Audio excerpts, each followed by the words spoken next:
Assalamualaikum warahmatullahi wabarakatuh. Here I will discuss about the production of sounds.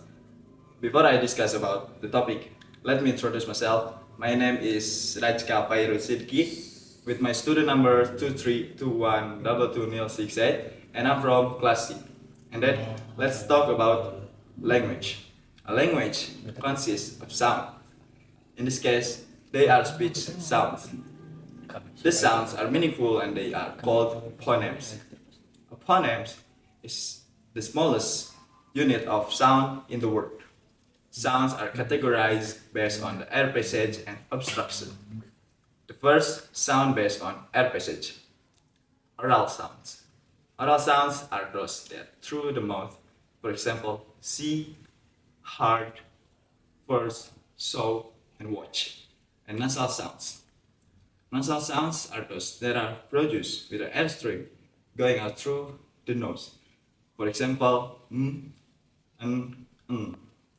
And then sound based on obstruction, divided into two, namely consonant sounds and vowel sounds. Consonant sounds are produced with a certain obstruction in the mouth.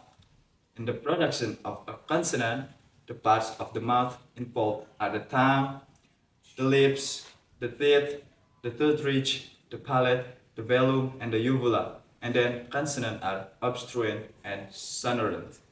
Let's talk about obstruent consonant. They are consonant stops and fricatives. Stops are made with airstream from the lungs being totally blocked in the mouth. For example, P and B. Fricatives are those which is not completely stopped and bring about a slight air friction. For example, F and V. And then the sonorant consonant, they are those which are neither stops and fricatives. For example, nasals, lateral, and approximate. The production of clusters. The production of clusters.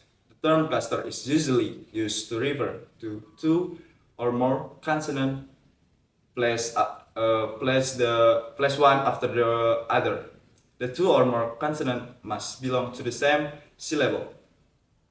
Some languages allow clusters at the beginning or at the end of a word. For example, help and split. Number 4 is the production of vowels. As said earlier, vowels are produced differently from consonant. The parameters for the vowel production are A, the height of the tongue, B, the position of the tongue, and C, the rounding of the lips. And D, in some cases, it may be necessary to consider a fourth parameter, namely tense lax. Vowels are produced with no obstruction with any part of the mouth, but instead by having the airstream flow out smoothly. Mouth, for example, A, I, U, I, O. The combination of vowels is called diphthongs. And then the last one is the production of diphthongs. The production of diphthong is a combination of two vowels which meets the following requirement.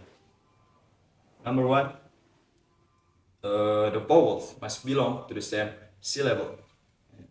Number 2, the stronger stress falls on the first vowel. For example, pay, noise, fine, road, how, here, care.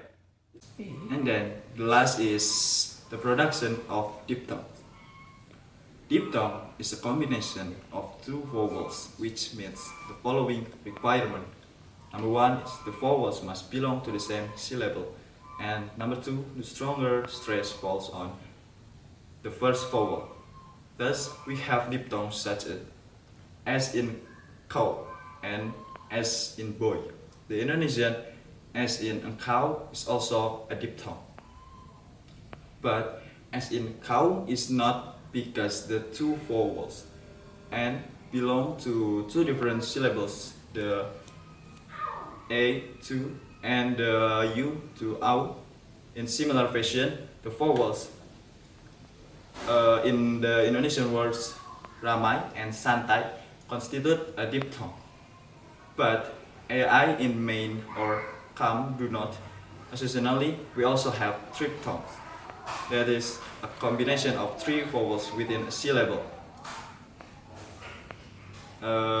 In the British pronunciation of the word fire is an example of a triphthong.